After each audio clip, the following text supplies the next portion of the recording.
Hello दोस्तों, मेरा नाम है ईशान मलिक और आप देख रहे हैं चलो यूके चैनल। तो जी हाँ दोस्तों, मैं आ गया हूँ पिछले वीडियो की कंटिन्यूएशन लेकर। तो पार्ट 1 में मैंने आपके साथ 8 वीज़ा शेयर किए थे या 8 तरीके शेयर किए थे जिसका यूज़ करके आप यूके में पीआर ले सकते हैं। आज के वीडियो में मैं बचे 8 वीज़ा के बारे में, 8 तरीकों के बारे में बताऊंगा। तो चलिए ज़्यादा ना टाइम वेस्ट करते हुए सीधा शुरू करते हैं। तो पीआर लेने की आखिरी कैटेगरी बची है पीआर बाय जॉब। तो इसमें सबसे पहला वीज़ा आता है ग्लोबल टैलेंट वीज़ा। इसका नाम बदल के एक्सेप्शनल टैलेंट वीज़ा भी कर दिया गया है। तो इस वीज़ा में जो है आपको एक गवर्नमेंट बॉडी या एंडोर्सिंग बॉडी से अपने क्रेडेंशियल्स जो है वो अप्रूव कराने रहते हैं, अपनी प्रोफाइल जो है वो वेरीफाइड करानी रहती है। एंड जब वो अप्रूव करेंगे तभी आपको इस वीज़ा में एलिजिबिलिटी मिलेगी। एंड ये वीज़ा जो है वो 2 से 5 साल तक का आपको मिलता है। इस वीज़ा की सबसे बड़ी खासियत यह है कि आपको ना किसी जॉब की ज़रूरत है, ना ही किसी वीज़ा स्पॉन्सरशिप की ज़रूरत है। आप यहाँ पर फ्रीली वर्क कर सकते हैं, चाहे तो बिजनेस भी कर सकते हैं या चाहे तो आप पढ़ाई करिए, जो करना है करिए। आप ऑलमोस्ट एक सिटीज़न ही हैं, बस आपका यही है कि आप यहाँ पर पीआर या सिटीज़न वालों के जो भी उनके बेनिफिट्स होते हैं वो क्लेम नहीं कर सकते, जैसे कि पब्लिक फंड्स है या वोटिंग राइट्स जो है वो किसी भी तरह की चीज़ें आप क्लेम नहीं कर सकते। अदरवाइज आपको दूसरे सारे राइट्स हैं और सारी फ्रीडम है यहाँ पर। इस वीज़ा के अंडर जो है आप 3 साल बाद पीआर क्लेम कर सकते हैं। लेकिन अगेन ये डिपेंड करता है कि आप किस फील्ड से बिलोंग करते हैं। यूजुअली स्टेम फील्ड से जो भी आते हैं उनको ज़्यादा प्रेफर किया जाता है इसमें। एंड इस वीज़ा का सक्सेस रेट जो है वो सबसे कम है, क्योंकि ऑब्वियसली एंडोर्सिंग बॉडी जो है वो बहुत नखरे करती है, बहुत पेपर मांगती है, बहुत ही कहे ना कि एकदम ही डीप लेवल की वेरिफिकेशन करती है आपकी, और जितनी ज़रूरत नहीं होती उससे ज़्यादा। एंड इसका सक्सेस रेशियो आई थिंक 2 से 5% से ज़्यादा है भी नहीं। तो अगर आप इस वीज़ा को ट्राई करना चाहते हैं तो आप डेफिनेटली ट्राई कर सकते हैं, ये अभी भी एप्लीकेबल है। इसके बाद दूसरा वीज़ा है हमारा सबका फेवरेट, या कहेंगे हमारे सबकी प्रॉब्लम, टीयर 2 स्पॉन्सर वीज़ा या कहेंगे स्किल्ड वर्कर वीज़ा। इसके बारे में भी मैं एज अ फॉर्मेलिटी तो बता ही देता हूँ कि यहाँ पर आपको एक स्पॉन्सर्ड जॉब चाहिए, और अगर इस वीज़ा पे आप 5 साल रह लेते हैं यूके में तो आप यहाँ का पीआर ले सकते हैं। अब सबसे बड़ी प्रॉब्लम इस वीज़ा की यही है कि आपको इसी एम्प्लॉयर के साथ हो सकता है कि 5 साल निकालने पड़े, और उस एम्प्लॉयर के साथ निकालें या ना निकालें, आपको उसी वीज़ा पे तो 5 साल यहाँ पर निकालने ही पड़ेंगे। तो अगर आपने जॉब छोड़ी तो 60 दिन के अंदर अंदर आपको दूसरी जॉब ढूंढनी पड़ेगी जो आपको वीज़ा स्पॉन्सरशिप देती हो, वरना आपको कंट्री छोड़नी पड़ेगी। और ये वीज़ा जो है वो 3 साल से लेकर 5 साल के बीच में मिलता है।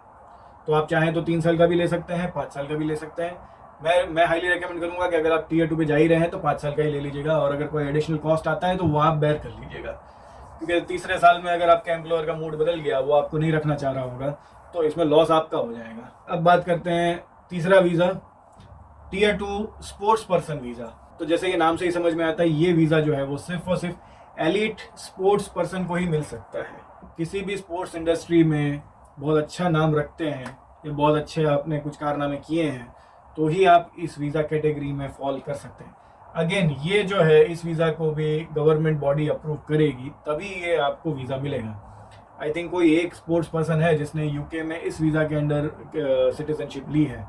अब वो कौन सा फुटबॉल प्लेयर है मुझे याद नहीं आ रहा है, लेकिन इसके केसेस हार्डली 1-2 ही मिलेंगे आपको।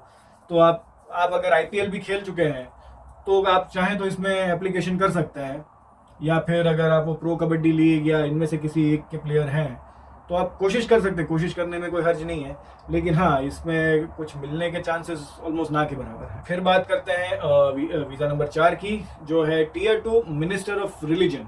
तो ये वीज़ा भी जो है वो सेम ही है एज अ टीयर 2। यहाँ पर भी वही है कि भाई अगर आप धर्मगुरु हैं कोई, या कोई इसी तरह की किसी संस्था से बिलोंग करते हैं, तो आपको यहाँ पर किसी धर्म, किसी चर्च या कोई भी यहाँ पर भी जो भी चलते होंगे इस तरह की चीज़ें, वहाँ से आपको स्पॉन्सरशिप लेनी पड़ेगी।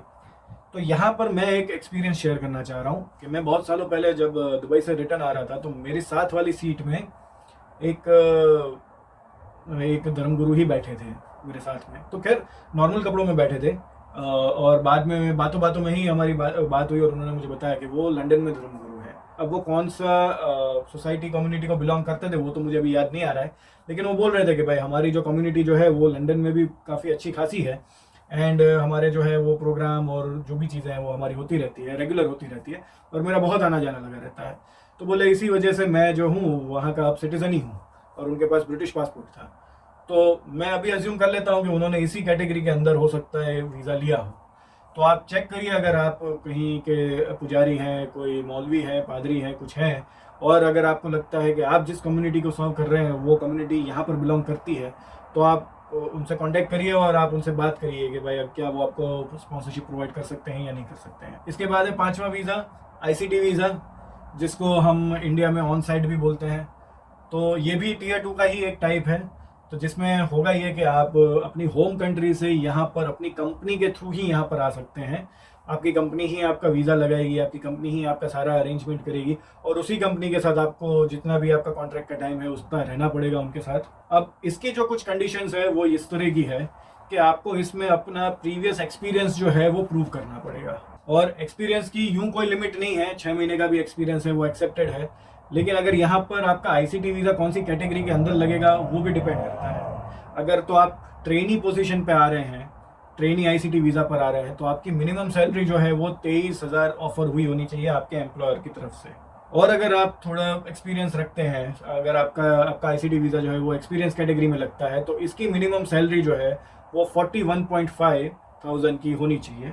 और आप उसी कंपनी में लॉन्ग टर्म स्टाफ भी हुए होने चाहिए। अब लॉन्ग टर्म की भी अगेन कोई डेफिनेशन नहीं दी है कि भाई 1 साल भी लॉन्ग टर्म होता है और कभी कभार 3 साल भी कम होते हैं, ऐसी कोई डेफिनेशन तो दी नहीं गई है। लेकिन यूजुअली 1 साल अभी मान लेते हैं कि अगर आपको किसी भी कंपनी में 1 साल जितना हो गया है, तो आपको यूजुअली ऑन साइट की अपॉर्चुनिटी दी जाती है कभी कभार। और अगर आपकी सैलरी जो है वो 74,000 प्लस अगर आपको यहाँ पर ऑफर होती है, तो आपको किसी भी तरह की एम्प्लॉयमेंट हिस्ट्री या कुछ भी दिखाने की ज़रूरत पड़ती नहीं है, फिर वो आपका सीधा वीज़ा लगता है। तो इसी के साथ जॉब कैटेगरी जो है वो ख़त्म होती है अब। लेकिन इसके अलावा भी कुछ वीज़ा और है जिस पर आप यहाँ पर सिटीजनशिप या PR जो है वो गेट कर सकते। तो छठा वीज़ा है रेजिडेंट रिटर्न वीज़ा। तो अगर आपने पहले कभी UK का ILR ले चुके हैं और किसी भी रीज़न से आप UK से बाहर रहे हैं 2 या उससे ज़्यादा सालों तक, तो आप इस वीज़ा के अंडर एप्लीकेशन कर सकते हैं। इस वीज़ा की सबसे अच्छी बात यह है कि ये एज अ काइंड ऑफ आपका वीज़ा ऑन अराइवल टाइप है। आप बस फ्लाई कर लीजिए UK में, या कैसे भी करके UK एयरपोर्ट तक पहुँच जाइए। वहाँ पर जो एम्बेसी इंटरव्यू या जो भी आपका होगा, वही आपका वीज़ा जो है वो रिन्यू करके आपको दे देगा, या कहेंगे फिर से स्टैम्प मार के दे देगा। बस इसकी कंडीशन ये है कि आपको प्रूफ लेके चलना पड़ेगा। यानी आपका जो भी ILR का BRP कार्ड होगा, या ILR का जो वीज़ा लेटर होगा, या जो भी आपके ILR के जो भी प्रूफ होंगे, वो लेकर आपको फ्लाई करना पड़ेगा। और इसमें दिक्कत ये आएगी कि आप जहाँ से भी फ्लाई करेंगे, हर जगह आपको एक्सप्लेन करते हुए आना पड़ेगा। अब बात करते हैं कि 2022 में कौन से 2 वीज़ाज लॉन्च होने वाले हैं जिस पर आप PR क्लेम कर सकते हैं। तो इस वीडियो का 7वां वीज़ा है स्केल अप वीज़ा। तो जी दोस्तों, स्केल अप वीज़ा पे मैंने एक डेडिकेटेड वीडियो बनाया हुआ है, उसकी सारी चीज़ें बताई हुई, लेकिन मैं यहाँ पर शॉर्ट में बता देता हूँ कि इस वीज़ा में आपको बस एक जॉब ऑफर चाहिए, एंड जिस कंपनी से भी आप ऑफर लेटर लेते हैं वो जो है वो सर्टेन कंडीशंस मीट करती हुई होनी चाहिए। बस अगर आपके पास ये आ जाता है तो आपको यहाँ का PR जो है वो 5 साल में मिल जाएगा। और आज की वीडियो का आखिरी वीज़ा है, अगेन ये भी लॉन्च नहीं हुआ है और 2022 में लॉन्च होने वाला है। इस वीज़ा का नाम है हाई पोटेंशियल इंडिविजुअल वीज़ा। इस पर भी मैंने एक डेडिकेटेड वीडियो बनाया है। और इस वीडियो की तो सबसे अच्छी बात यह है कि आपको ना तो जॉब ऑफर चाहिए, ना ही किसी भी तरह की वीज़ा स्पॉन्सरशिप चाहिए। आप अपने आप को सेल्फ स्पॉन्सर कर सकते हैं इस कंट्री में। बस आपको जो है वो सर्टेन कंडीशंस मीट करनी पड़ेगी। अगर वो कंडीशन आप मीट कर लेते हैं तो आप 5 साल बाद UK में PR ले सकते। और इस वीडियो का एक बोनस तरीका यहाँ का PR लेने का, जिसको लॉन्ग रेजिडेंस रूट बोलते हैं। इस लॉन्ग रेजिडेंस में आपको UK में लीगली 10 साल रहना है, चाहे आप किसी भी वीज़ा पे रहें, 2-4 वीज़ा के कॉम्बिनेशन पर रहें, कैसे भी रहें, आपको UK में 10 साल रहना है। और 10 साल के बाद आप चाहें तो यहाँ पर PR क्लेम कर सकते हैं। तो अगर आप यहाँ पर 10 साल तक स्टूडेंट भी रहे हैं तब भी आप यहाँ का PR ले सकते हैं।